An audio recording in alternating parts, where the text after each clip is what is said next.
Bom dia, amigos que nos acompanham pelo canal da Unifacef. Começa agora a live Conscientização e Prevenção de Acidentes Domésticos Infantis.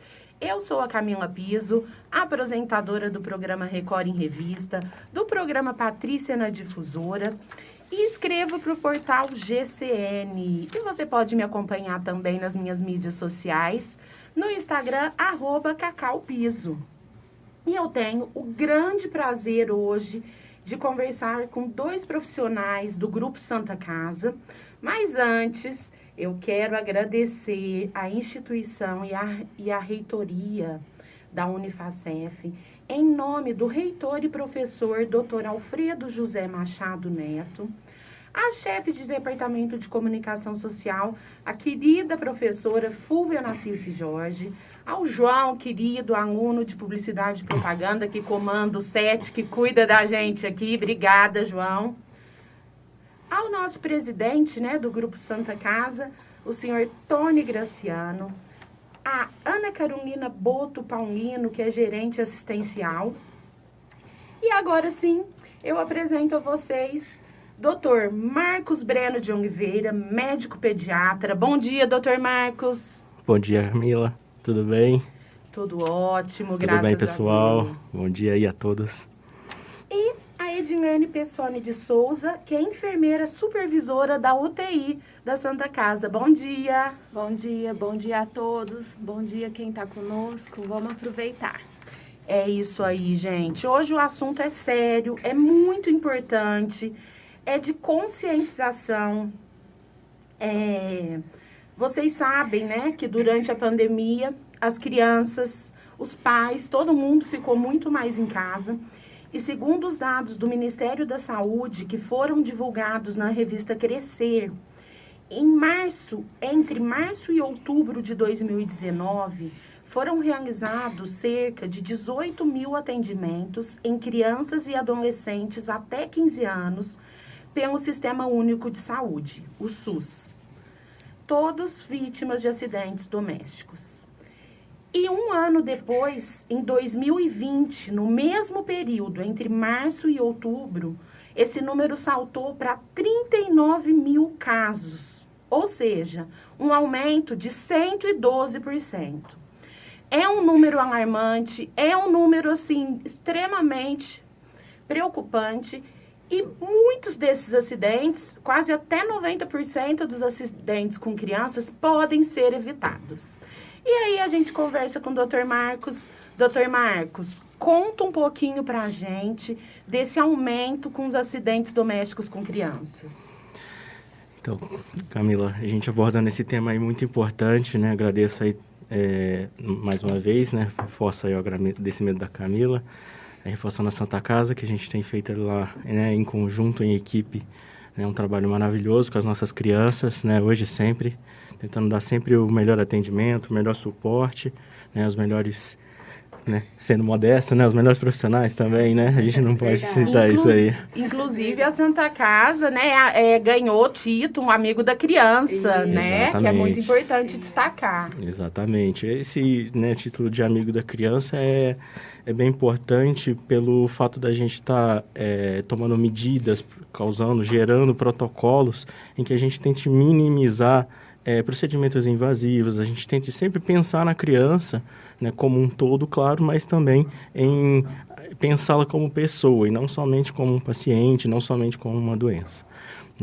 E, puxando já por essa parte, a gente já coloca aí a respeito do nosso tema de hoje, a respeito desses acidentes domésticos. Como a Camila aí já colocou de forma bem sucinta no início, a gente teve um aumento exponencial aí de acidentes domésticos, tanto em adultos quanto em crianças, mas principalmente em crianças de 1 a 14 anos.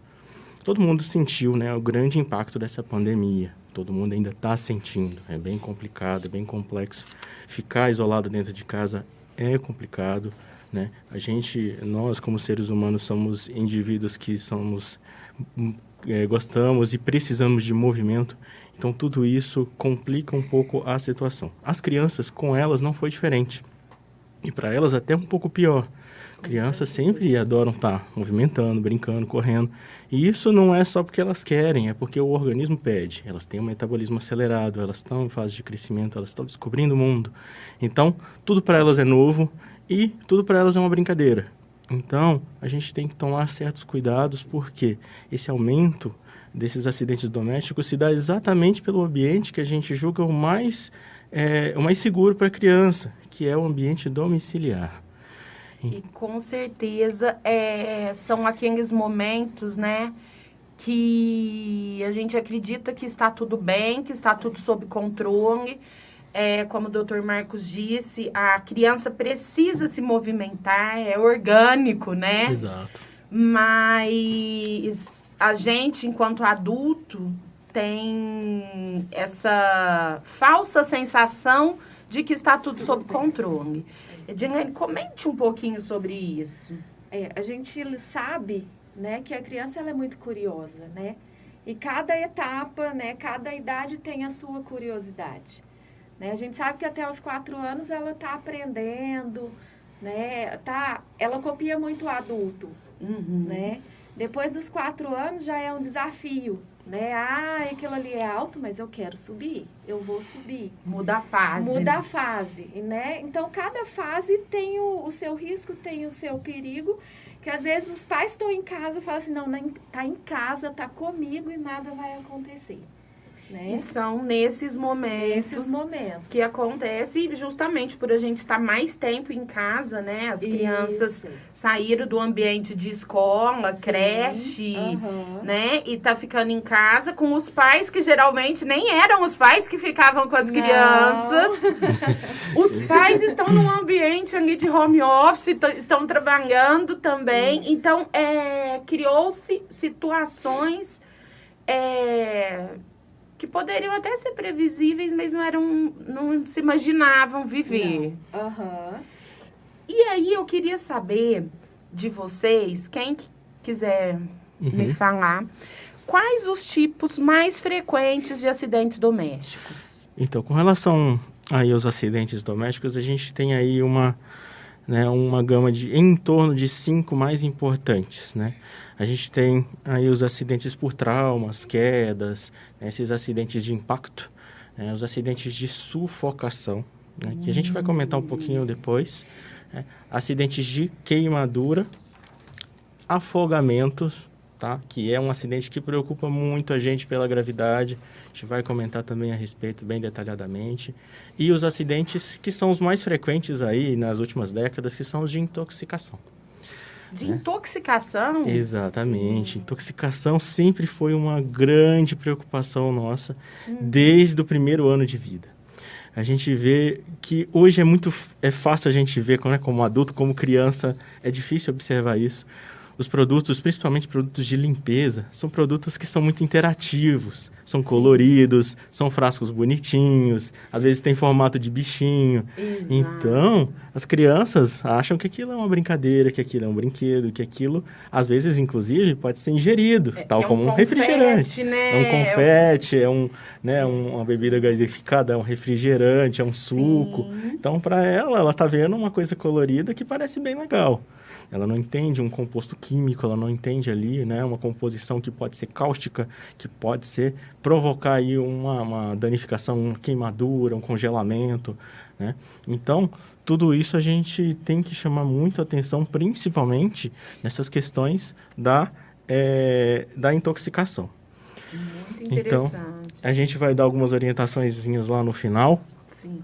Mas essas 5 gamas de problemas são os maiores que a gente enfrenta hoje, que causam tanto, né, morbidade, que é o que a gente diz do problema de doença, que podem causar internações e complicações, quanto de mortalidade, aquelas que podem levar à gravidade e, eventualmente, ao óbito. Então, os 5 principais é o sufocamento, queimaduras, afogamento, intoxicação e o trauma. E o trauma. As quedas são, assim, o que a gente tem de mais internação. Em geral, nem sempre são as mais graves, felizmente. Mas são os que internam com mais frequência. Entendi.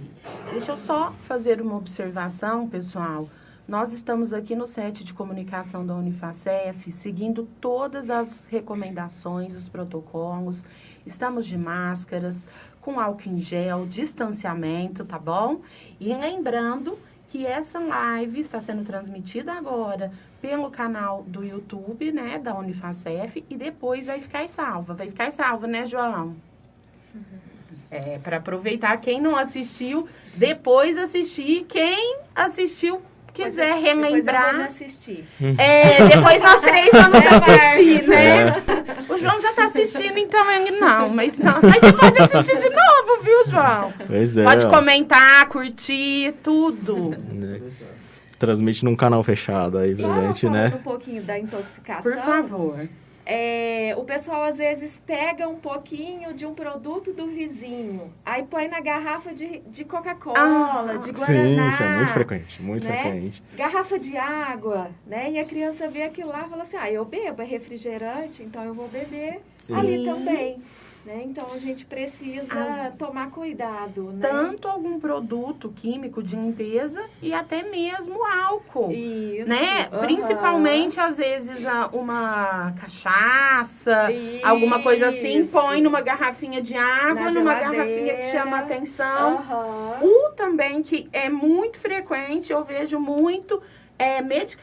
medicamentos em lugares baixos, acessíveis, que o pai e a mãe muito confiante falam, não, meu filho não mexe, não tem problema, e aí ocorre uma situação dessas. Sim, verdade. Exato. Assim, a questão da intoxicação ela é muito ampla. Ela vai desde uma água com sal até uma medicação fatal. Então, é um cuidado que a gente reforça sempre com os pais, principalmente os pais de primeira viagem, a estar tentando ter essa visão. Porque às vezes o pai vai tentar enxergar a criança ali como uma criança que já tem uma compreensão das coisas do mundo, ele não tem nada. E o que a Camila aí puxou é exatamente um exemplo muito clássico, que a gente tinha, felizmente tem reduzido, mas que a gente sempre teve, que é a questão de recolocar esses tipos de líquidos em outras embalagens. A gente sempre teve muito acidente com soda cáustica e com querosene. Então, querosene era frequente colocar naquelas garrafinhas de água, até nas de Coca-Cola. Então, as crianças já pegavam ali embaixo da pia e o querosene ele é transparente, pega e bebe. Né? Então, era muito frequente. Hoje tem diminuído mais, até pelo menor uso do querosene, desses compostos químicos em casa.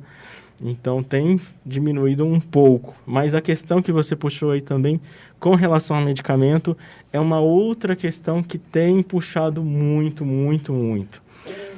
O que acontece muito hoje é que as crianças de hoje têm uma cognição muito avançada. Isso. Né? Então, e a criança, ela tem um hábito que é o hábito mais comum de toda criança, que é o hábito de imitar. Então, ela vai para a escolinha, ela está imitando o professor, ela está imitando o coleguinha, e ela está aprendendo assim, imitando. E ela chega em casa e ela vê um pai, uma mãe, um irmão tomando um remédio, ela quer imitar. Aquilo é legal, aquilo faz dela adulta. Então, a criança vai até lá e busca. Então, já vi muitas crianças que não necessariamente a medicação está num lugar acessível. Às vezes está lá em cima numa prateleira e a criança escala um guarda-roupa, escala um armário de cozinha, sobe em cima do vaso, depois pula para depois procurar o remédio. Sim, eles memorizam mais ou menos um lugar. Eles percebem tudo, cores, pontos. A criança bate o olho uma vez, ela percebe e ela lembra. Então, essa atenção ela tem que ser redobrada, ela tem que ser triplicada, quadruplicada em relação principalmente a medicamentos. Doutor, o senhor acha que esses, assim, 2 fatores do que foi conversado agora, tanto da memorização da criança, daquela curiosidade, daquela vontade de imitar, né? Quanto os pais acreditarem que não, meu filho, ele é muito educado. Ele já tem uma autonomia. Ele tem uma autonomia, ele sabe que aquilo é não... Porque eu já falei uma vez e ele já aprendeu. Só que a gente esquece que a criança tem 1 ano, 2 anos e ela tá, né? É um outro universo. Você acha que esses 2 são os principais fatores de risco para acidente? Acredito que sim, viu? Camila, o que acontece é que chega uma certa idade, a gente vai dando certa confiança para a criança, claro. Lá com 1 ano, que a criança está engatinhando e tudo mais, a gente fica correndo atrás. Mas que ela começa a andar, começa a ter alguma noção, a gente vai dando uma certa liberdade para a criança. E aí os pais vão acreditando, é natural do pai, né, dando essa liberdade até para a criança desenvolver por si só alguns hábitos cognitivos e não ficar também totalmente dependente, não é aquela criança que fica apontando a coisa e pedindo para o pai ir lá pegar. Ela vai até lá e quer pegar. Ela também quer a sua independência. Né? Nesse momento, ela quer demonstrar que ela é independente, mas ela não quer ficar longe dos pais. Então, esse hábito de desenvolvimento cognitivo, ele vai desenvolvendo nessa parte. Hoje, a gente tem um uso exponencial muito mais alto de medicações também em relação a 40 anos atrás. Então, tem uma gama de medicações muito mais ampla. Então, a gente tem anticoagulantes, antidepressivos, a gente tem anticoncepcionais. Então, e são medicamentos cada vez menores. Então, para a criança, isso é uma balinha, isso é um brinquedo. Né? Então, esses tipos, sim, essa autonomia, né? Dar essa autonomia para a criança pode ser o maior perigo que pode acontecer. Porque você está confiante que está tudo bem. Você está confiante que a criança não vai fazer nada demais. E, de repente, ela enfia o dedo na tomada. Seria, às vezes, esquecer, não sei se usa a palavra menosprezar, que a criança é criança e que ela não viveu nada disso ainda. E ela está experimentando, ela está copiando, ela quer saber o que é. E, muitas vezes, a gente cai nessas situações tristes, preocupantes, né? Exato. E uma coisa, assim, eu costumo, medicação VO, eu costumo experimentar para saber o gosto. E tem alguns anticonvulsivantes, alguns remédios controlados de suspensão líquido, que tem um gostinho gostoso. Exato. Né? E às vezes a criança vê que alguém toma aquilo toda hora ou todo dia, né? E aí, de repente, ela consegue pegar aquele frasco, abrir aquele frasco e falar, nossa, é gostoso. E tomar o frasco. Toma tudo. Exato. E a criança não toma uma gotinha, né? Não. Ela abre o frasco e ela toma o frasco. Até Ela mesmo pega. porque não tem nem o controle, né? Não Exato. sabe o que é. Então É gostosinho, eu vou tomar o frasco inteiro. Pra que eu vou tomar uma gotinha só? Né? Né? Ou muitas vezes a gente comete também que a gente, para influenciar as crianças a tomarem, aceitarem a tomar algum remédio, a gente fala, né? Ai, é gostoso. Ai, vai te sarar, você vai ficar forte. Exato. Tal. E aí já tem aquela referência que é legal, né? Exatamente. Pode falar. Então, e outro tipo de intoxicação que a gente teve recentemente, uma coisa até razoavelmente nova, é o tipo de reação pelo álcool, tá? Pelo álcool, o álcool de higienizar as mãos. Né? Hoje a gente tem dado preferência sempre a usar o álcool gel para crianças, né? O álcool é um componente alcoólico muito volátil, então ele é irritativo. Então, a criança, ela, em geral, felizmente, a grande maioria das crianças, né, tolerou bem essa questão de usar o álcool gel. Para elas é uma brincadeira e muito divertido. Ficar passando um álcool, desde que você ensine desde cedo. Né, tem crianças que com 2, 3 anos já estão sabendo falar coronavírus. Né? Tem uns que até explicam, Tem uns que até explicam que não pode sair de casa porque vai pegar coronavírus. E é muito legal isso. Mas quando a criança toma essa consciência é legal. Mas o que acontece às vezes? Às vezes a criança está ali com álcool na mão, pode ser o álcool gel, pode ser o álcool, solução líquida, e às vezes ela vai coçar os olhos, né, principalmente. Ou, às vezes, alguma situação que vocês já devem ter presenciado, aqueles dispersores de álcool gel, né, que você aperta, sai no biquinho ali o álcool gel. Às vezes ele está obstruído ali na ponta, na hora que você aperta, o que devia sair para baixo, sai numa direção que só Deus sabe como chegou ali. E às vezes voa direto no olho da criança. Né? Então, a gente já teve vários relatos a esse último ano de lesões pelo álcool gel e pelo álcool 90% líquido, tá? Então, é uma questão bem, assim, que pode tomar uma gravidade importante. O álcool pode levar uma corrosão aí de mucosas bem importante, bem rápido. Então, No final a gente faz uma orientação, mas é uma outra cautela que a gente sempre tem que ter. Checar ali o biquinho de saída do álcool gel, evitar que use muito álcool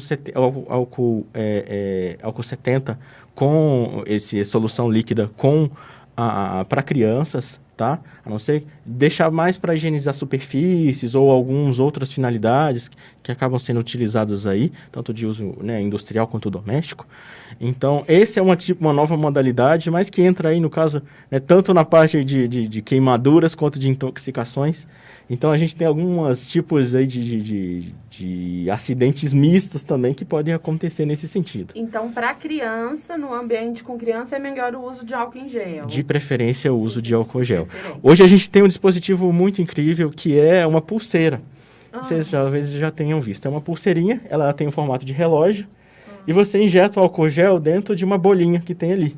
E a criança vai apertando, ela vai usando como dispersor do álcool gel. Então vai saindo aos pouquinhos e a criança pode usar aquilo o tempo inteiro. E a criança vai se divertindo e é bem barato. Em geral custa 10, no máximo 20 reais, essas pulseirinhas. E você vai reenchendo, pega uma seringa e enche com álcool gel, então vai usando aí pro resto da vida. E é aconselhável, então, por ser a dosagem, né, o dosador... Ele não sai de uma vez, é difícil de sair. A criança não consegue ficar mexendo muito ali porque é um material de silicone. Então, ele não rompe com facilidade. Eu tenho para minha filha e eu sempre recomendo para alguns colegas, a criança vai brincar, vai para um ambiente fora de casa, às vezes vai para uma festinha, para um parquinho. É sempre ideal, é bom ter essas pulseiras, porque a criança, todo troca de parquinho, todo contato com outra criança, ela está ali, está higienizando as mãos. Com certeza. E eu acho que é uma tendência, né? São coisas novas que vão sempre aparecendo hoje em dia. A tecnologia é sempre ilimitada, né? E são alguns hábitos também que estão vindo, né? Que vieram com a pandemia, que eu acho que vão perdurar, né? Exato. Tem hábitos que provavelmente vão ficar aí muito tempo. Talvez não deixem de ficar.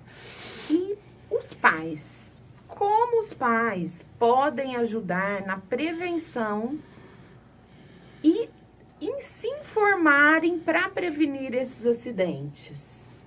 Tem algum... Só puxando um pouquinho antes aqui, Camila, um outro acidente que eu queria citar um pouco antes, vou deixar um pouco a minha colega falar um pouco a respeito desses cuidados. Um outro acidente que a gente tinha com mais frequência, ainda acontece com uma certa frequência, e que às vezes a gente deixa passar, é o segundo assunto aí que eu citei, que é o acidente por sufocação. O que acontece? Em geral, esses acidentes acontecem dentro de casa. Em geral, sempre aconteceram. Ou num ambiente assim, de festa e tudo. Descrevendo basicamente o que acontece. A criança ali vê ou um material plástico, em geral, ou um saquinho de polietileno, essas sacolas plásticas que a gente usa de feira mesmo, ou um pedaço de balão que estourou nessas bexigas, às vezes estoura e fica aqueles pedaços espalhados. E ela pega e ela leva na boca. Aquele material ali, ele tem uma textura, às vezes ela morde, ela beija, e a criança ela descobre muita coisa pelo paladar, pelo contato ali com a mucosa oral. E o que acontece? Às vezes a criança leva isso na boca e, acidentalmente, ela aspira esse pedaço de material, isso vai direto para a via respiratória, tampa, e a criança pode ir a óbito em poucos momentos. Olha só. Então, parece uma coisa bem boba, mas que a gente teve muitos acidentes, né? Isso, felizmente, tem reduzido muitos acidentes e a gravidade, assim, é incalculável. Tá? É um exemplo muito importante, porque geralmente a gente vê aniversário de criança, né? Que tem aqueles balões maravilhosos e tal, e aí no final... Tem sempre um adulto que estoura o primeiro. Um adulto que estoura as bexigas. E geralmente ficam mesmo aqueles pedaços, né, no chão e ninguém, assim, se preocupa. Vai deixar para limpar depois, na hora que for limpar tudo. Então, é muito importante a gente ficar atento a isso, porque eu nunca tinha ouvido falar sobre isso e a gente não imagina que pode levar a óbito mesmo, né? Não é nem só um acidente em si. Exato. Assim como esse tipo de material, com outras coisas pequenas também, que a gente tem muito frequente também, é com apitos. A criança vai assoprar, às vezes ela puxa, e ela vai e aspira o apito, aqueles apitinhos pequenos. Sim. Então, qualquer coisa pode levar a isso. A gente, claro, usa esses grandes exemplos, porque são os mais frequentes. Mas a criança, ela pode... Qualquer material, ele pode ser danoso para a criança ali dentro do domicílio. É claro, depende muito da criatividade da criança. Mas a gente tem que tomar cuidado. Porque criança é artista. Criança não tem jeito, né? Meu pai falava, já chamava meu irmão de artista. Exato. Porque, já que a gente está falando, você especificou, né, o sufocamento, vamos especificar os outros, então? Vamos A gente sim. falou já da intoxicação, né? Isso. E as queimaduras? Então, as queimaduras são, assim, as lesões que, felizmente, não são com tanta frequência, mas são as que esteticamente deixam a gente bem preocupados. Fica marcado. Fica Pro resto da vida. exatamente. É um tipo de lesão com um custo muito alto no quesito de reabilitação, de, às vezes, ter uma marca, como a Edilene comentou, uma marca pro resto da vida. Às vezes a criança vai sofrer um bullying ali por causa daquela cicatriz. Às vezes ela não vai se aceitar bem por causa daquele tipo de cicatriz. Então, as sequelas, tanto físicas quanto psicossensoriais, são muito graves. Desculpa. Não, pode. Passa a palavra para minha colega. Edilene, a gente, né, acha que a criança vai sofrer a queimadura porque ela foi ali e mexeu no fogo e pôs a mão em alguma coisa quente e tal. Mas também o número de acidentes com a criança junto com a mãe, sim, ou com uma pessoa que está cozinhando ou passando uma roupa, também gera acidente? Gera. É aquela coisa, né? Hoje a maioria dos pais estão em casa, né? E às vezes tem que fazer as coisas de casa, né? Passar uma roupa, lavar uma roupa, né? Fazer um café, né? E a criança tá ali. Tá no home office. Ele acorda 5 horas da manhã, né? Acorda a mãe, sim, e o pai, quero brincar. E nessa, né, lida do dia a dia, a mãe pega o menino no colo, vai ferver a água. Né? Numa dessa, a criança sem querer bate o pé. Né, vira tudo água em cima fervendo. De mãe, de pai, da criança, né? E aí são os acidentes. Foi a criança que puxou? Não foi. Né? A mãe, ao mesmo tempo que está com a criança, está fazendo os deveres de casa e infelizmente acontece.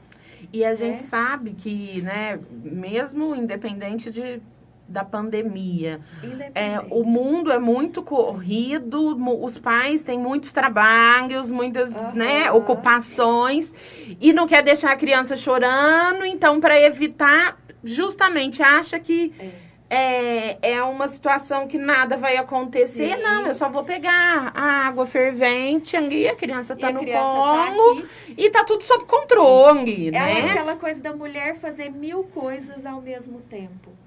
Né? Só que a gente esquece que a criança ela é muito ativa. Exato. Né? Ao mesmo tempo que ela tá no colo, mas ela tá com as mãozinhas soltas, o pezinho tá balançando. Né? E são nesses pequenos detalhes que, às vezes, no piscar de olhos, né, o acidente acontece. Muito disso é aquela romantização da mãe herói. A mãe que eu faço muitas coisas em casa e tudo tal. Mas ela não é uma heroína, ela é uma pessoa normal, ela precisa, às vezes, de ajuda. Sim. E o que a Edilene pontuou é muito importante, porque o que acontece? A criança, principalmente a criança ali menor do que 5 anos, ela não está vendo o que está acontecendo em cima do fogão, certo? E ela está sentindo o quê? O cheiro. Ela está sentindo o cheiro de uma comida gostosa, ela vê que a mãe sempre está ali mexendo e tudo. E aí o que ela olha? Ela olha para cima e vê um cabo de uma panela. E o que ela faz? Instintivamente bate a mão ali e puxa. E ali aquele conteúdo fervente que está ali, pode ser água, pode ser óleo, pode ser algum alimento ali cozinhando, vem para cima da criança com toda a força. E aí as queimaduras em geral, nessas crianças pequenas, acabam sendo em face, em tronco, exatamente por esse tipo de mecanismo. Brilhante observação de que a criança não está vendo aquilo. Ela não sabe, ela não está vendo. A criança adora panela, garfo, faca, né? Dá vontade de jogar os brinquedos tudo fora, vamos dar coisa de cozinha. Gente, mas faz mais sucesso do que comprar aqueles brinquedos. Puxa a gaveta, abre armário, pega as coisas. E a mulher ali cozinhando, a mãe, ela não vai ver que a criança pegou um garfo, que a criança pegou uma faca. Às vezes uma faca. Mas essa visão que eu acho que é muito importante, um ponto assim de destaque, é que a visão da criança tanto de altura, de amplitude, é diferente da nossa, né? Então, a gente tem que realmente pensar como ela está vendo aquilo, a gente vê né? de cima, né? A criança, a visão dela é de baixo para cima, né? Exato. Eu tenho um caso que eu até vou citar, porque pode acontecer das crianças, né, menores, que tá na época de rastejar ou engatinhar mesmo. Eu tinha uma amiguinha que estudou comigo por muitos anos, e aí ela tinha as duas mãozinhas totalmente queimada. Teve queimadura E foi numa situação dessa. Eles iam para a casa da avó no final de semana e tinha 10 adultos e um bebê que nem andava, só rastejava. E numa bobeira o forno estava muito quente e ela pequenininha grudou as duas mãos e ficou sequelas que estão até hoje, né? Exato. E são essas coisas, às vezes, não acender uma churrasqueira, aquele momento de descontração que acontece. Pior que é verdade. Mas o ambiente em casa, né, para criança, o ambiente da cozinha e da área de serviço é o ambiente mais perigoso. Então, todos ali, perfuro-cortantes, né, facas, às vezes até tesouras, pedaços de caco de vidro, esses compostos aí que a gente falou sobre intoxicação, temperatura, né? Tanto forno quente, quem já não viu uma criança enfiando o dedo ali numa boca de fogão que acabou de desligar, que está quente ainda, Sim. E vai queima a pontinha do dedo. Então, às vezes uma chapa de uma sanduicheira, por exemplo, a criança ela tem essa curiosidade de saber como que acontece aquela reação química e física que está acontecendo ali. Tá? Será que é quente mesmo? Então, às vezes, é isso que você comentou, Camila, que às vezes o que acontece é que o adulto se projeta na criança. Sim. E ele se projeta na criança que ela tem já o conhecimento da vida. E a criança não tem. Ela não tem conceitos básicos, entendeu? De saber que não pode jogar a areia no cabelo, que aquilo ali vai demorar uma vida para sair. Sim, né? sim. Não tem a experiência, não tem a malícia. Né? Eu falo porque minha filha faz isso com uma certa frequência. Entendeu? Então, e às vezes mesmo explicando, eles querem testar. Mesmo se realmente tendo que lavar 100 vezes o cabelo, ela quer Exatamente. Gente, nós estamos tendo algumas participações, o pessoal mandando bom dia, falando parabéns pela iniciativa.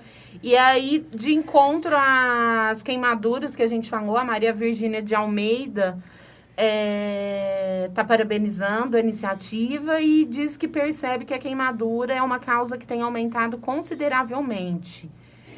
Em crianças em torno de 1 ano e 6 meses até 2 anos, principalmente a palma das mãos, como nós falamos. E a outra demanda que aumentou muito é a queimadura com fritura de congelados. Aquela explosão dos bolinhos congelados. Exato.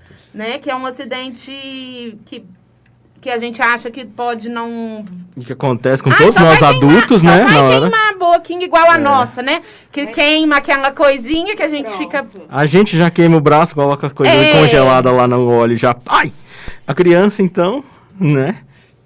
E é a idade que elas estão curiosas, né? Deixa Exato. eu ver o que a minha mãe está fazendo. E é a idade que elas já estão andando. E ela tá até perguntando se vocês têm admitido muitos pacientes com esse perfil de queimadura. Olha, felizmente, nem tantos, porque nem todos os casos acabam precisando ser encaminhados para internação. Queimaduras leves acabam sendo atendidas numa primeira unidade, seja um pronto atendimento, uma UBS, sendo feitas medidas de cuidados iniciais e elas são encaminhadas para casa para só dar sequência nos cuidados. Geralmente, quando a gente tem queimaduras mais extensas e profundas, aí essas crianças acabam precisando ficar internadas, precisam de antibiótico terapia para poder prevenir alguns tipos de infecção, precisam às vezes de debridamento de lesão, que é tirar alguns pontos de necrose, precisam às vezes ser encaminhado para algum centro de referência de queimados, para alguns cuidados a mais. Então, felizmente, de internação a gente não tem tido tantas com esse tipo de padrão. Em geral, as internações que chegam para a gente são aquelas lesões mais com queimaduras de face, com queimaduras profundas de braço, de membro, de tronco, né? Às vezes a gente pega algumas queimaduras que são bem atípicas. Já tive enfrentamentos de lesão de queimadura por pólvora. Tá? Uma criança que foi... Ela viu o pai ou o avô numa área rural jogando pólvora para poder matar pulgas. E aí ela fez o mesmo procedimento. Você joga a pólvora, espalha a pólvora e depois acende. E a criança, parece que a pólvora estourou antes dela acabar de jogar, estourou no rosto, certo? Então, são coisas que a gente não imagina que vão acontecer. Exato.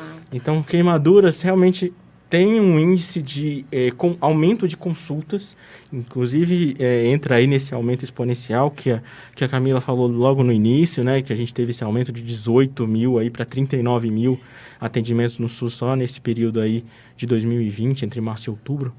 Isso. Que aí entra tanto os atendimentos ambulatoriais quanto, né, os pacientes que precisaram de internação. Perfeito. Então, felizmente, de internação nem tantos, mas o índice de acontecimentos desse tipo de acidente tem sim aumentado exponencialmente, exatamente por essa toda a cadeia de eventos que a gente comentou, né? Os pais estão em casa, estão ocupados fazendo alguma coisa, seja o home office, seja as tarefas aí domésticas, às vezes é mais de uma criança, às vezes... ele precisa sair, precisa ir no mercado, alguma coisa, e esse é o momento do perigo. Né? E como as meninas reforçaram a questão da visão da criança, esse período realmente de idade é um período preocupante, que a criança está descobrindo tudo, então é o período de maior atenção. Então você tem que estar sempre interagindo com a criança, tá dando atividades para ela, para focar, exatamente para ela fugir desse ambiente e, principalmente, deixar ela um pouco mais longe desse ambiente da cozinha e da área de serviço. Que é um ambiente que elas querem, né? Exatamente. Como a Edilene falou, a diversão de uma criança é a cozinha, os utensílios, eles amam. Mas eu acho que a gente pode voltar a falar sobre isso daqui a pouquinho, em relação a criar um ambiente para a criança, né? Certo. Brincadeiras voltadas para a idade, para que a gente evite esses acidentes. Hoje, já que as crianças estão em casa, os pais precisam estar com a criança. Verdade. Né? É muito. A gente tem a tecnologia, a gente tem o celular, tem o WhatsApp, Facebook, Instagram, que geralmente os pais acabam se esquecendo que tem uma criança em casa e ficando à mercê do celular, né? E nessa vou dar só uma olhadinha. Né? É onde o transtorno acontece, é onde o acidente acontece, né? E aí os pais vão se sentir culpados. Com certeza. Por que né, eu deixei, por que aconteceu, né? Então, eu acho que o momento que está com a criança precisa estar com a criança. E até a inversão do papel, né? Eles darem o tablet ou o celular para a criança, para distrair a criança. Toma o celular para dar sossego. Isso, né? Quem nunca, né? É aquela coisa assim, os pais quando, né, estão grávidos falam, meu filho não vai mexer em celular e não tablet. Isso aí. Aí passa 6 meses, 7 meses, você olha, tá lá, tá lá. A criança tá fazendo um TikTok já. Não, é dedinho. E aí a gente dá o celular para a criança, o tablet, e fala, não, agora ela vai ficar quieta pelo menos uns 15, 20 minutos. Para me dar sossego. Então eu vou aproveitar e vou fazer alguma coisa. Exato. E aí esse momento de falsa segurança também... criança é igual leite, né? Você põe para ferver e nunca ferve. Você vira as costas... Derrama. É complicado. Exato. E os acidentes, gente? A gente está dando muitos exemplos de acidentes com crianças menores.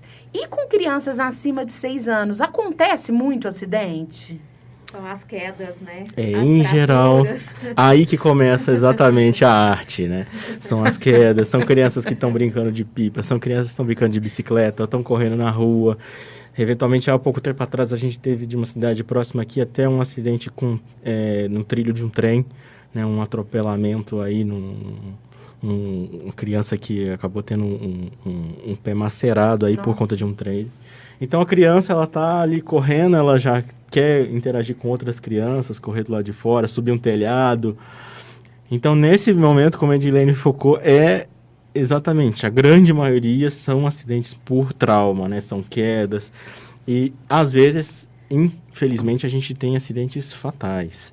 Então, o principal acidente que a gente sempre preocupa mais é o traumatismo craniano, né? Quando a criança cai e bate de cabeça. Pode ser de 1 metro, pode ser de 20 metros. A altura não determina necessariamente o tipo da gravidade, tá? Em geral, são os sintomas da criança que vão determinar aí a gravidade do tipo de lesão. Já vi bebês caírem de 1 metro e ter rachadura de cabeça de ponta a ponta e não ter um sintoma. E ir para casa ileso. Já vi crianças vida com uma... normal, vida que segue. Vida normal e a cabecinha tá zeradinha. E outras crianças com lesões pequenas, mas que precisam ficar internadas em UTI aí por internação prolongada por conta do tipo de sangramento que causa dentro da cabeça. Então, a gente nunca pode subestimar, né, uma criança que sofreu algum tipo de lesão. Então, a gente sempre tem que valorizar aquilo que a criança tá demonstrando e está nos dizendo. A gente fala assim, não, tá reclamando de dor de cabeça. A gente fala, para, menino, né? Isso aí, você tá fazendo manha. E nem sempre é isso. Então, a gente tem que ter uma avaliação, a gente tem um protocolo de ter trauma, teve o trauma na cabeça, seja uma criança de 1 ano, seja de 5, seja de 10, tem que ser observado pelo menos por 4 horas para ver se ela vai ter alguma alteração do quadro neurológico. Isso. O que isso significa? Você tem que observar se a criança está vomitando. O vômito é um indício de que alguma coisa está errada lá dentro da cabeça da criança. Ela está vomitando.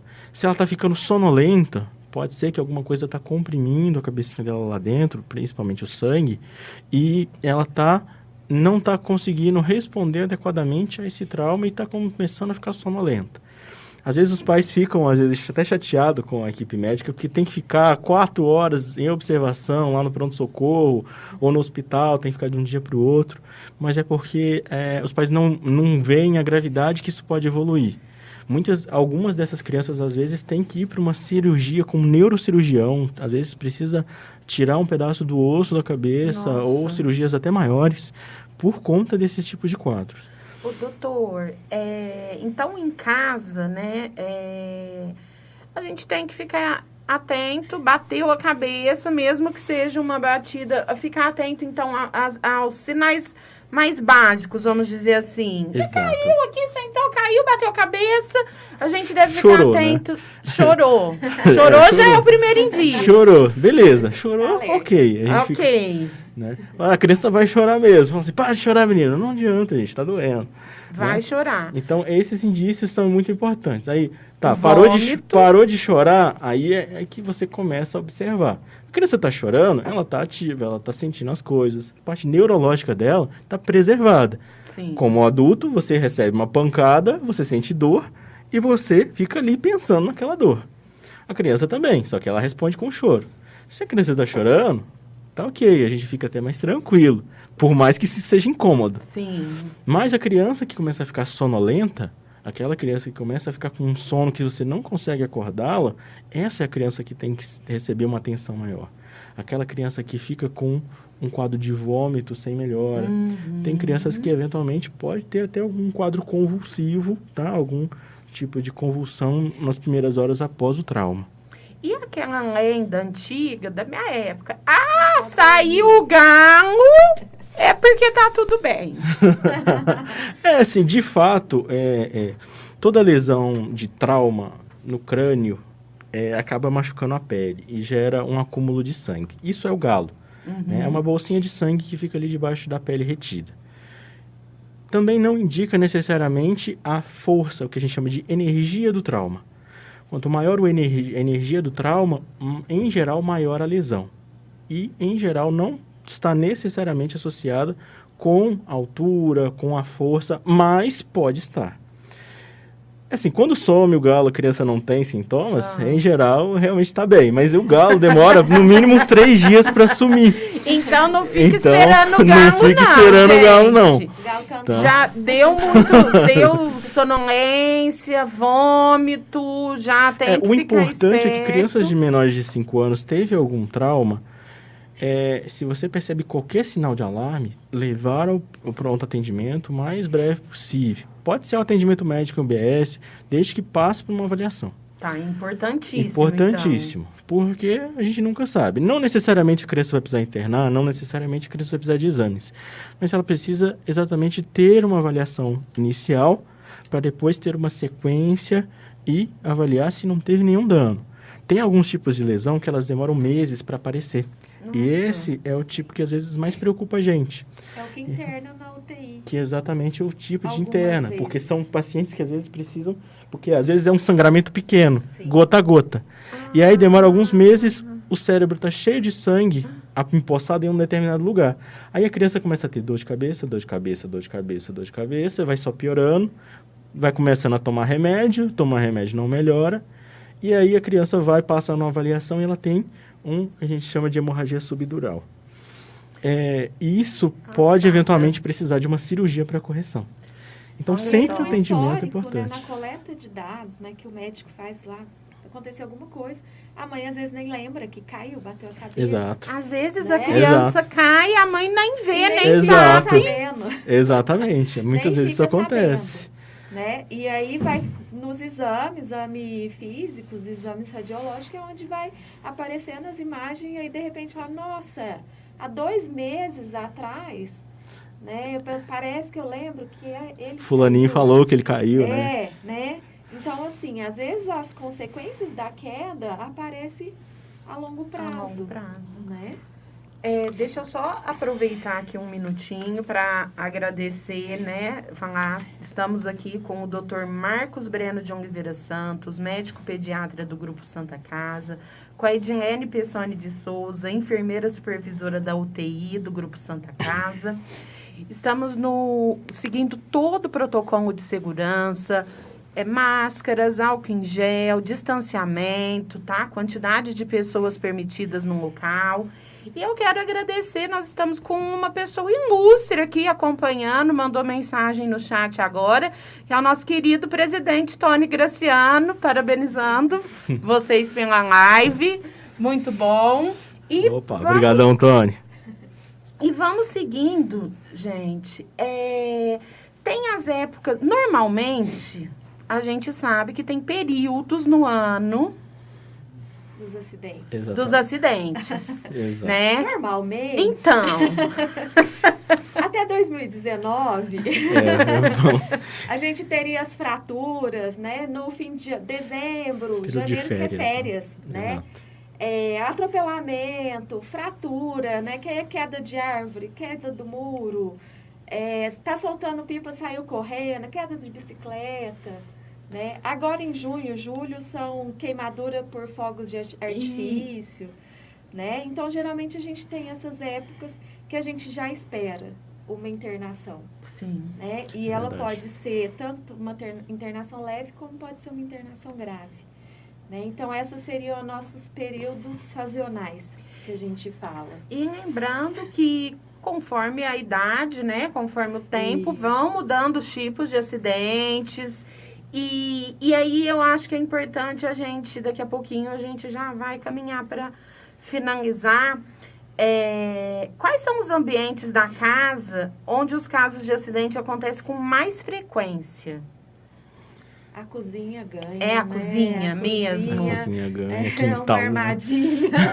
Acho que cozinha, banheiro banheiro e área de serviço são as campeões. São as prioridades. Inclusive, o banheiro e a área de serviço podem levar também ao afogamento. Isso. Tem situações ali que a gente não citou tanto o afogamento? Tem. Exato. Na hora do banho. Olha, o afogamento é um tipo de acidente que... quando acontece, a gente já até entra em pânico. Até a gente, equipe de saúde. Porque, quando em geral... chega para vocês já... A gente já entra em pânico porque é um caso muito... Em geral, em suma, é um caso muito grave. E acontece de umas formas muito... que a gente nunca pensaria, que os pais nunca pensariam que acontece. O natural é pensar que para ter um afogamento vai ter que ter um rio, uma piscina, alguma coisa. Mas a gente tem muitas crianças que chegam por afogamento e são afogamentos em balde. Crianças pequenas, principalmente na faixa entre 1 a 3 anos, que às vezes tem aqueles baldes mais compridinhos e assim, nem sempre o pai consegue descrever porque não consegue ver o acontecido. Às vezes o balde está cheio de água. O balde de lavar roupa, vamos dizer assim. O balde de lavar roupa, exato. Famoso. Aquele balde lá da área de serviço que está cheio de água, né? Que o responsável ali está ali limpando a casa, ou que acabou de limpar a casa, né? O que estava fazendo, limpando um quintal, encheu o balde.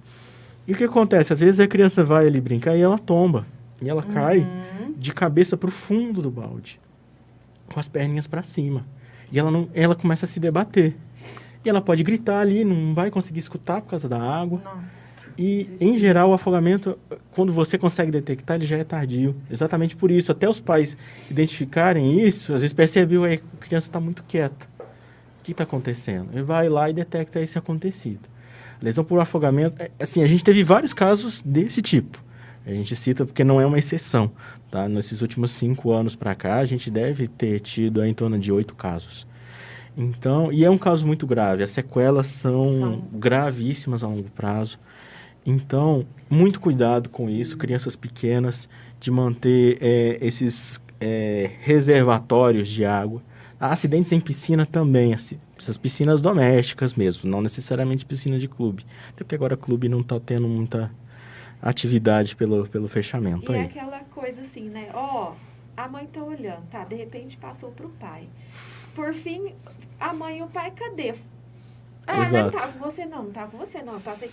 E na hora que vai ver, vai saber quanto tempo essa criança, né, já ficou está naquele balde ou naquela piscina. Exato. Né? Quando chega pra gente, já chegou muito tempo em parada cardiorrespiratória. Exato. Né?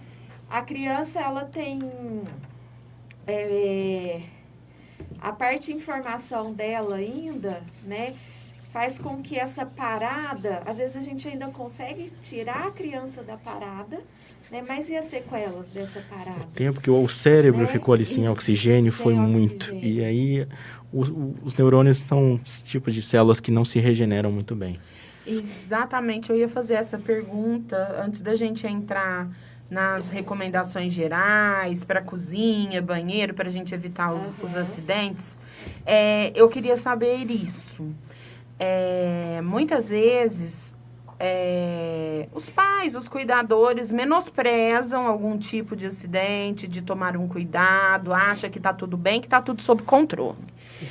E aí, alguns acidentes podem ser muito pequenos, pode ser uma coisa boba, porém, os que são graves, realmente, eles trazem eles geram um custo para o Estado, um custo para a família e o principal, vai ter sequelas numa criança que muitas vezes pode ser para o resto da vida. Né? Como que você aborda uma situação dessas com os pais? Às vezes num grupo de conscientização, igual a gente está conversando aqui, como que a gente pode chegar até esses pais, até esses cuidadores, para que mude essa visão? O acidente ele tem que ser prevenível, né? Então a gente precisa lembrar que pode acontecer e que as sequelas, se acontecer, a partir do momento que aconteceu, a gente precisa cuidar daquela criança, a gente precisa, né, seguir alguns cuidados que vão ser específicos a partir daquele momento. Né? Aquele momento ela vai precisar de uma fisioterapia, aquele momento ela vai precisar de uma nutricionista, vai precisar de uma fono. Então, assim, os cuidadores, eles precisam estar cientes.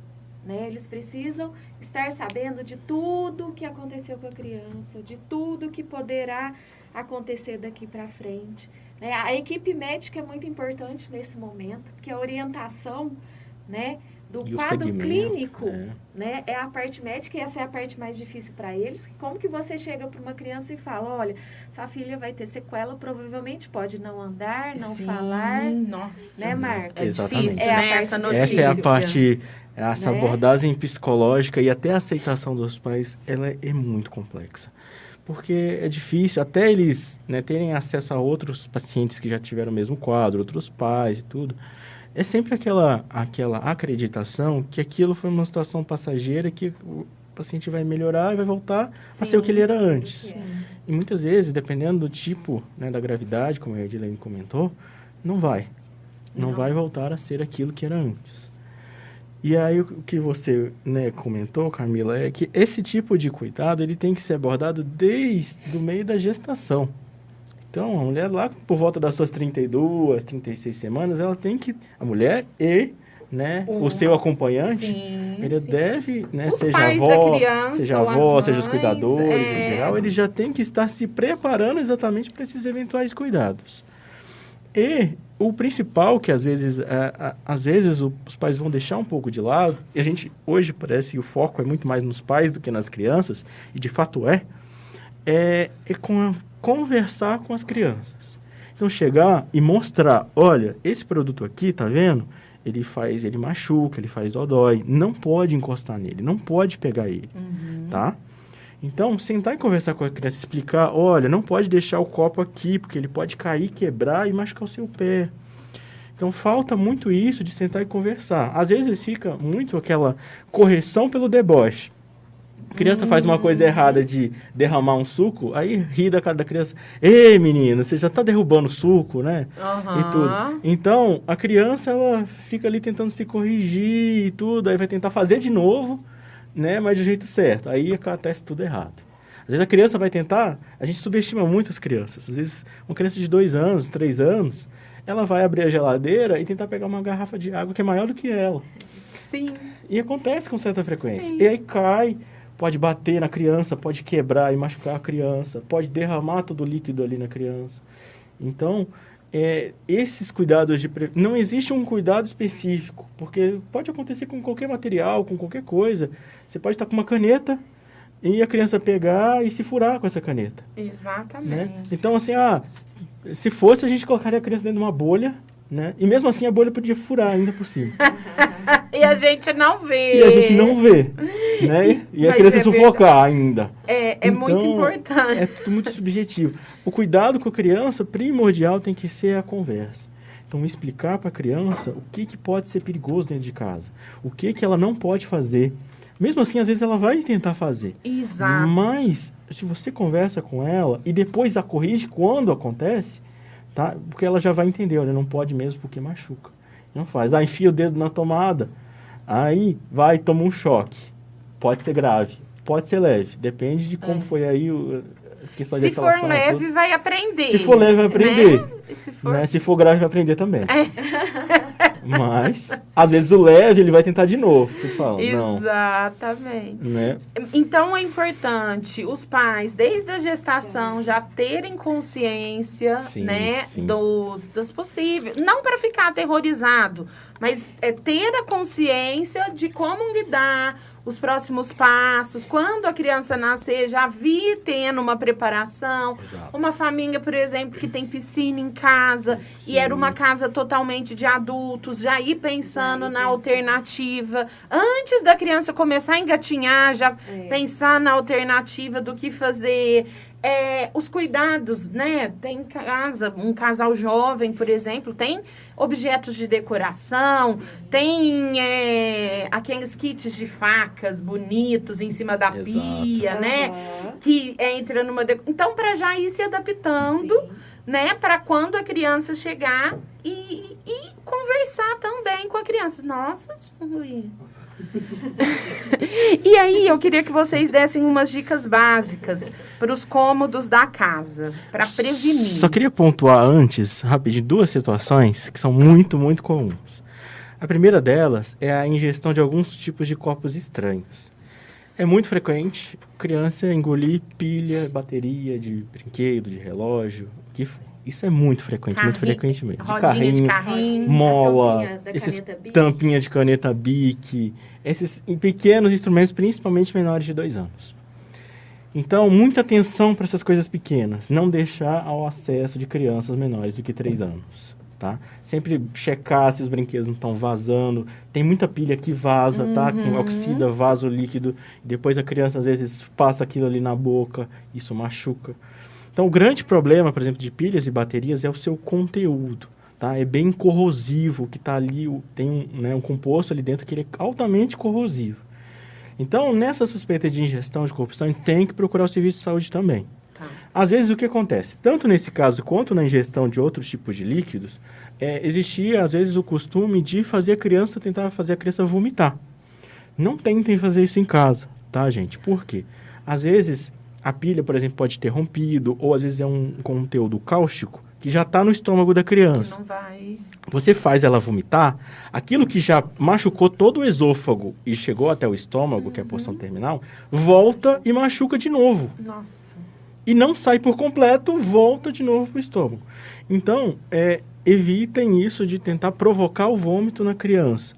Se precisar, a criança às vezes pode precisar de um exame de imagem, às vezes até de uma endoscopia. Tá? Isso aí, claro, depende da indicação do médico.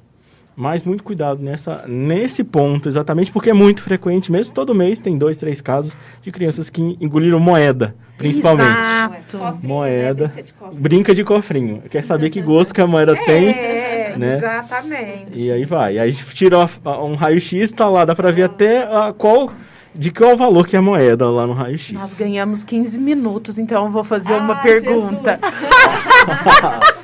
Claro. Fora do protocolo. Manda aí. Já teve alguma coisa assim muito inusitada, que às vezes nem os pais sabiam, que encontrou às vezes num raio-x na criança, ou um caso assim que fala, não é possível, que não é frequente? Ai, assim, Tentando de cabeça lembrar. é difícil, A gente né? teve recentemente uma paciente que aspirou uma maçãzinha de metal. Mas sim, não gerou grandes problemas. Mas foi uma surpresa achar a maçãzinha na menina. Na verdade, deu muito trabalho para tirar. Né? Deu muito trabalho para tirar porque ela era muito pequena e ela ficou Entrar presa foi no fácil, lugar né? que não saía. Nossa. Então precisou sedar a paciente, precisou fazer um procedimento para poder ir até lá e retirar. Entendi. Mas, Realmente assim, algum um parafuso, um preguinho, clipes.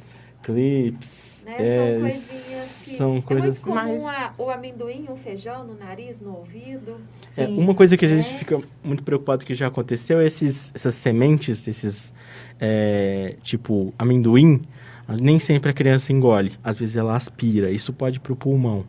E às vezes é um caso que gera consequências gravíssimas, porque aquilo, ele não fica inteiro, ele se dissolve com o passar do tempo, ele vira uma massa, igual massa de pão molhada, e fica lá preso no pulmão, gerando infecção, gerando vários procedimentos, e o tratamento disso aí é um pesadelo. Então, muito cuidado com esses pequenos, e principalmente para crianças pequenas que estão ingerindo esse tipo de alimento. Acontece muito com amendoim e às vezes feijão. Feijão, amendoim. Uma vez eu fui examinar um paciente, estava com um quadro gripal e tudo, a gente foi examinar isso no pronto atendimento, são 5 anos atrás, e por acaso fui olhar o ouvido dele, e no ouvido dele tinha uma miçanga azul lá dentro do ouvido da criança. E como que aquilo foi parar lá? Até tirar deu trabalho. Mas nem a criança não sabia o que era aquilo, nem sabia quanto estava lá. Nem E era uma de onde veio. Nem de onde veio. Eu era Aqueles ímãs coloridos de geladeira também. Acontece. Acontece, essas coisas coloridas, né? É pequeno, colorido, e não Aí, pode... ele vê um imã que é o quê? Uma melancia. Adivinha o que ele vai querer fazer? Comer. Recentemente, nós tivemos o caso de uma criança grande já, de seus 11 anos, com essa tampinha da caneta Bic, a de trás, não a da frente. O pininho de vedação. Isso. Esse pininho E aqui de de ficar trás. pondo na boca, põe, tira, a criança, Engoliu. o pré-adolescente aspirou, né? E aí foi pro pulmão e teve consequências graves. Então, não é isso só só a foi, criança, isso só foi descoberto cerca de 4 anos depois do ocorrido. Nossa! Essa criança evoluiu com sequelas muito graves, então muito a gente graves. preocupa com o pequenininho, mas a gente também precisa orientar o grandinho. Sim, né? sim. Porque são coisas comuns, né? Tá lá estudando, tá na boca. Nossa, né? eu fazia isso. Exato. Né? Então, Tem gente que faz até hoje. Eu adorava tirar e morder. Mais adulto. Isso, Quanto mais né? criança. Nossa, gente, não façam isso em casa, nem Por na favor, escola, não em nenhum façam. lugar. É péssimo. E estraga os dentes também. E tomar cuidado E a quando tem caneta. irmão. E a né? caneta. Quando tem irmão, os irmãos também, quando juntam, né, são bem arteiros. É uma delícia. Nós tivemos um caso uma vez também de uma criança machucar o irmãozinho sem querer, lógico, com um espeto de churrasco. Olha só. Né? Então, assim, brinca de espadinha, né? brincadeiras de parzinho que precisa ficar atento também. E já é umidade que, por mais que seja artista, né? O pai e a mãe falam, não, agora eles já sabem. Pode soltar. Né? E aí ocorre muito acidente na brincadeira, naquele momento que não tem ninguém olhando. E aí usam-se instrumentos, né? Um espeto, às vezes uma faca na brincadeira. Aquelas arminhas de Exato, pressão, essas pistolinhas de brinquedo, seja de água, seja de alvo, né? Hoje tem as de alvo, que você aperta e tira para acertar o alvo. É uma delícia para uma criança acertar a outra. Principalmente, então, tirem isso das crianças, pelo amor de Deus. Eles brincam para acertar o outro. Com certeza. Meu certeza. Irmão tinha uma que eu odiava, porque ele me antigamente tinha muitos brinquedos de arco e flecha, né? E eram umas flechinhas que pareciam bem reais. Isso então, se pega no olho, né? Justamente. Eu já fui acertado por uma dessas, então é maravilhoso. Nossa, que delícia. Felizmente não foi no olho. No olho? Não, felizmente não foi no olho. Nossa Senhora. Tá. Como a gente tá com um tempo curto, eu vou tentar puxar aqui um pouquinho mais rápido com relação a essa parte dos cuidados que você citou aí, né? Que você perguntou, Camila. Então, assim, o que a gente, com relação a esses líquidos aí que a gente comentou, compostos de cozinha, a orientação em geral é manter sempre que possível em armários altos. Nem sempre é possível porque, às vezes, o acesso é difícil até para adulto. Sim. Então, o mais importante é sempre tentar deixar fechado, lacrado. Hoje tem dispositivos que você coloca do lado de fora da porta e deixa trancado. Tá? E são de cola, então a criança não consegue ter um acesso tão fácil. Evitar usar essas garrafas reutilizáveis aí de polietileno, tipo refrigerante, água, para poder colocar esses tipos de compostos, exatamente para não facilitar para a criança. Perfeito. Evitar muitos pérfuros cortantes, crianças menores do que 5 anos, de preferência copos de plástico, tá? Ou de acrílico, para diminuir um pouco esses riscos aí de perfuração, porque o copo quebra, machuca a criança. Cuidado ao acesso de crianças maiores a locais onde é que correm mais riscos, então barrancos, telhados, ficar subindo escadas. Tem muita criança que fica subindo portão, e em geral a queda às vezes é por isso, ou sobe escada, sobe portão e cai. Evitar esses tipos de brinquedos de tiro em casa para exatamente diminuir esses tipos de acidentes. E medicações, principalmente, tentar deixar lacrado, fechado em algum local de muito difícil acesso para crianças, principalmente essas medicações de alto risco. Tá? Uma coisa também que é muito comum, às vezes, da gente utilizar, principalmente em casas, locais que tem mais fácil acesso a esgoto, é veneno de rato. Veneno de rato, ele é um biscoitinho, um negocinho pequenininho, assim, colorido. Que ele é todo colorido e ele é cheiroso. E ele tem uma ação que ele faz o rato sangrar, né, os órgãos internos para poder morrer. Então, a criança, às vezes, ela pega, né, já vi esse tipo de acidente, pega e come. Tá? E aí a criança tem que procurar o serviço de atendimento médico com urgência para tomar alguns tipos de anticoagulante, fazer exames e assim vai. Então, pode perguntar. Esse tipo de remédio, de veneno, é sempre bom guardar num lugar que a criança não tem acesso e que ela não veja nem você pegando, né? Exatamente, o ideal é isso, para exatamente ela não ver o que você faz com ela. A indústria farmacêutica já está fazendo os medicamentos com o frasco mais difícil de abrir. Tem umas roscas de trava que você só com pressão consegue abrir, então dificulta muito para a criança. Isso. O que complica ainda um pouco mais são esses comprimidos, principalmente esses menores.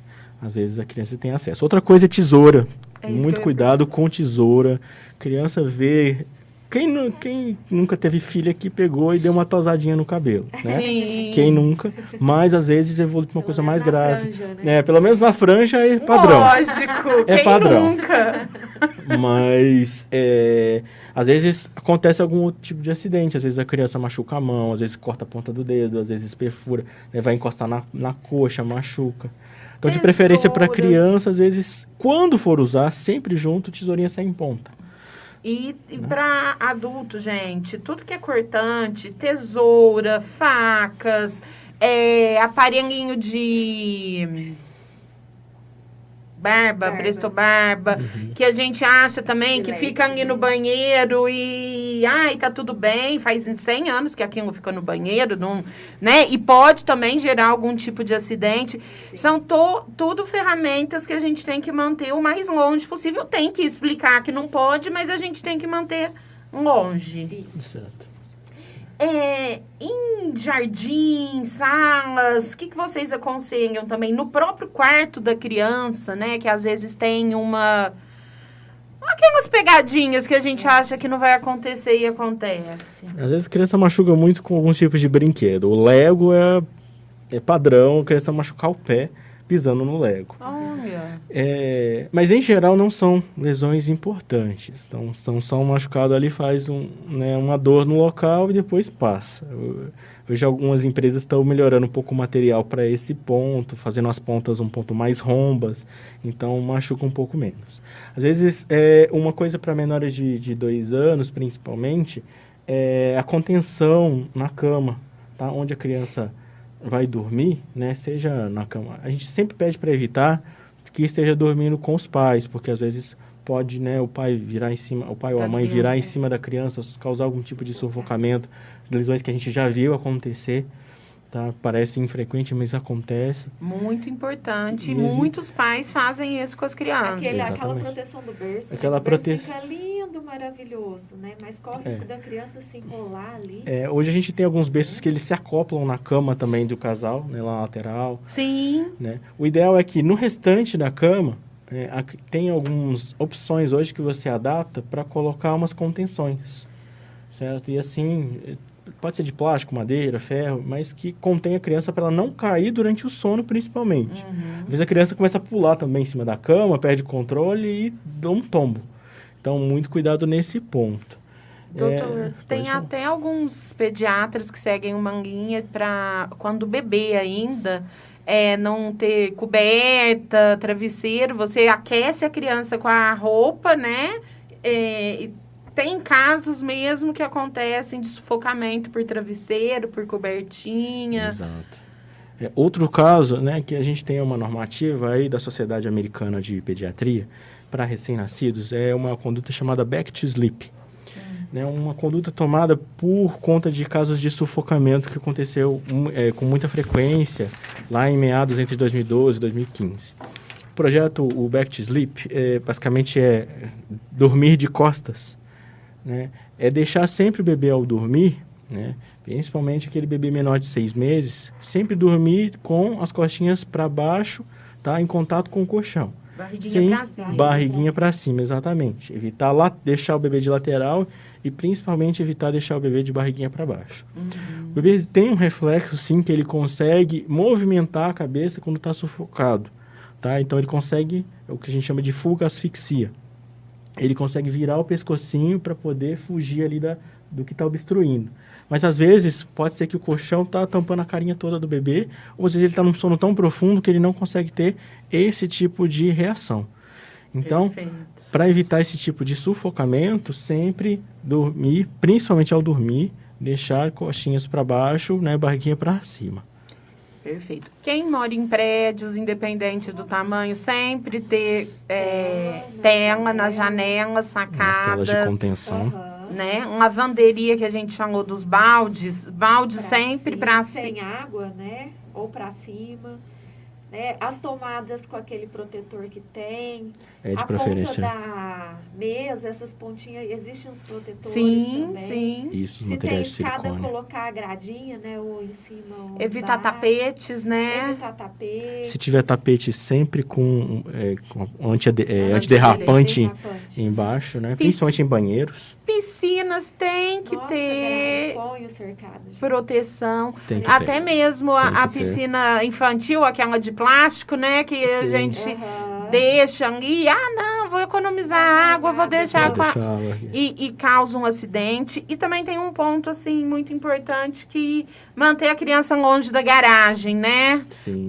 Na hora que vai sair ou na hora que chegar, fechar portão. Porque às vezes... Carro, né?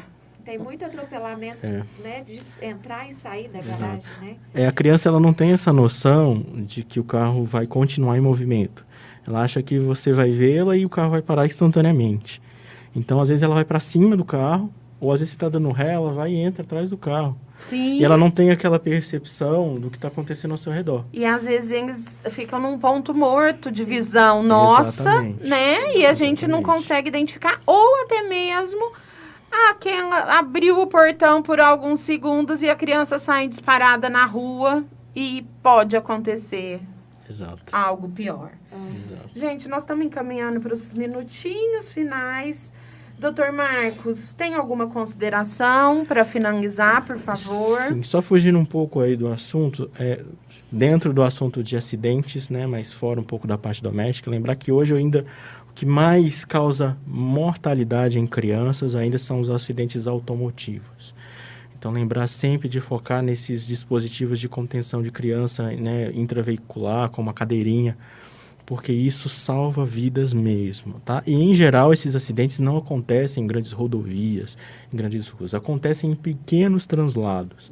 Então, eu vou até o mercado, é rapidinho, né? Não precisa colocar, não precisa fazer e pá, acidente. Então, muito cuidado. É uma vida, e é a vida mais preciosa que a gente tem, que é a das nossas crianças. Então, tenham esse cuidado. Conversem com as crianças a respeito desses compostos que tem em casa, das coisas que se tem em casa, o que pode fazer, o que não pode fazer. Sentem, conversem, mostrem. A criança, ela aprende vendo, ouvindo, fazendo. Então, vale muito a pena, tá? É um risco a menos que você coloca, a coisa mais preciosa que você tem na sua vida, que é o seu filho. Tá? Cuidado com medicações, cuidado com esses pérfuro-cortantes dentro de casa, dentro do domicílio.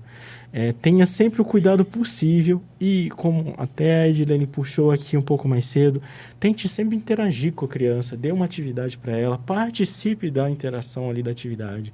Não só dar um celular, um tablet para a criança e deixar ela ali, interagir, olha, vamos pintar, olha, eu vou desenhar, você pinta, olha, vamos fazer uma coisa aqui interessante. A criança gosta de correr, de se movimentar e tudo, nem sempre ela vai gostar de ficar ali só no celular. Sim. Então, claro, a gente nem sempre tem aquele pique todo de correr junto com a criança, né? Mas se envolva uma atividade.